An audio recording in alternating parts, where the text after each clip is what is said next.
Hello and welcome back to my YouTube. Today we are going to be talking about reverse dieting and what you need to do in order to exit a fat loss phase and still be able to keep your results. I'm going to talk you through the way that I do things, which is a little bit different to how a normal reverse diet actually goes, and I'm going to explain to you exactly why.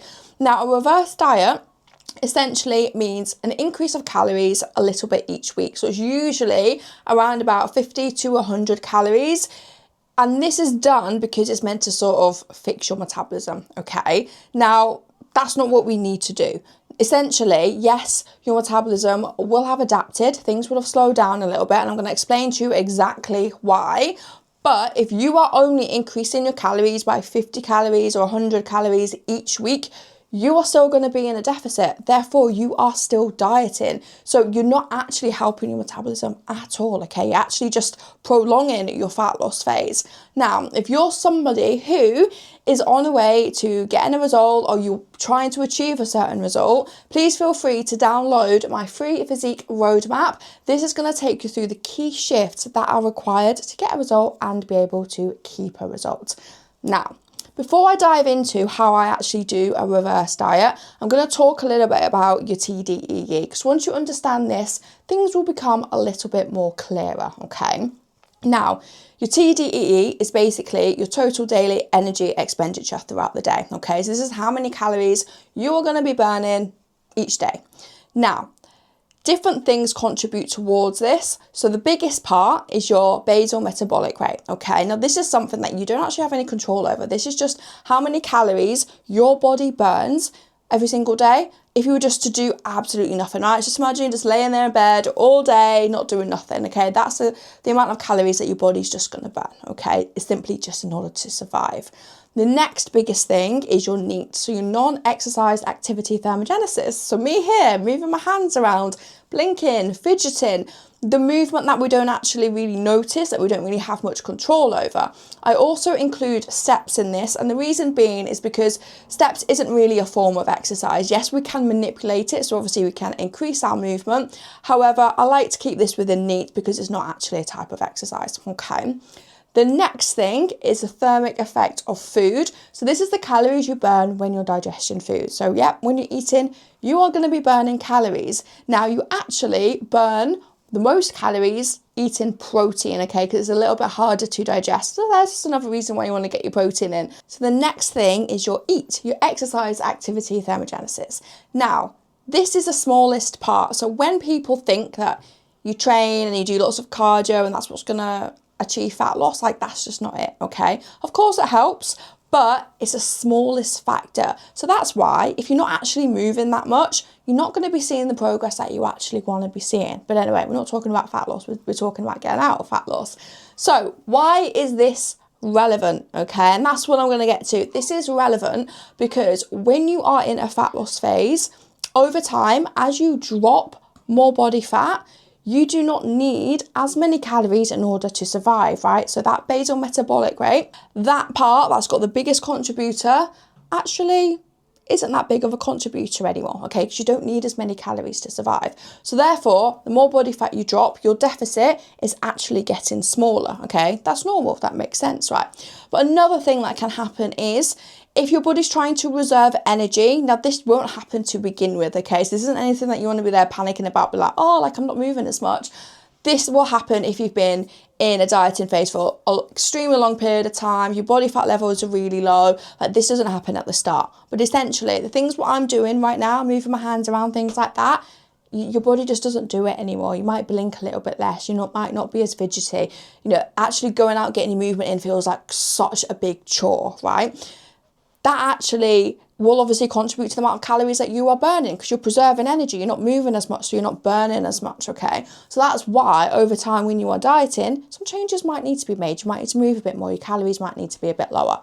That's normal. That doesn't mean your body is broke at all, okay?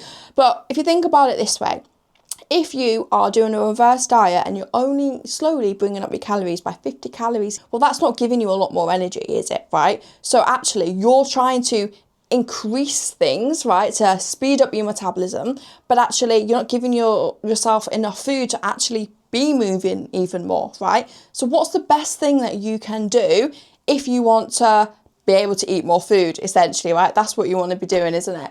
Well, just bring your calories up to your predicted maintenance. But this is where people get confused, right? Because people think that your maintenance calories are going to be the same as what they were before you started dieting. But that's not the case, okay? Because you're a smaller human now. So if we bring it back to your TDEE again, you do not need as many calories because you are not burning as many calories because you don't need that many to survive, right? Really, really simple when you think about it that way. So yes, your calories are still going to be less than what you were consuming before initially, right? But that doesn't mean that the calories that are set for you there are going to be your calories forever. Because what happens when you have more food and you've got more energy? Guess what? You're going to start moving around again. You're going to have a lot more energy. You're going to feel more excited to do things. Everything's going to feel a lot easier. You're going to be able to train harder.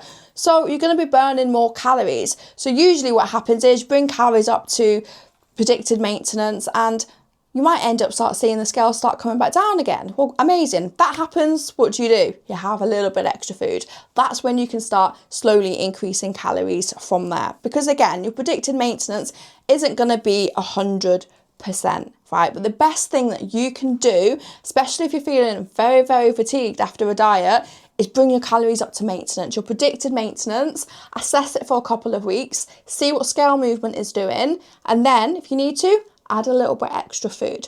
Of course, if you're going to be going into an improvement phase, essentially where you're putting yourself into a little bit of a surplus, your calories are going to go above maintenance, okay? But essentially, initially, you need to find where your maintenance calories are actually lying. And once you find that, then you can obviously manipulate calories a little bit more to put you into a slight surplus. And again, when we're talking about surpluses, it's not a huge amount, right? This is where you start thinking about that 100 calories extra, seeing how things settle down over the next following weeks, okay? So the best way to get yourself out of a diet is not just to give yourself 50 calories or 100 calories, it's just to bring your calories up to maintenance. Now, if you are a small female though, your maintenance calories will not be that different to the calories that you are on whilst you are dieting, okay, because you're a small female. If you're somebody who's doing a lot of extra activity, so lots of cardio, your steps are really high, a big portion of your deficit is going to be coming from that movement.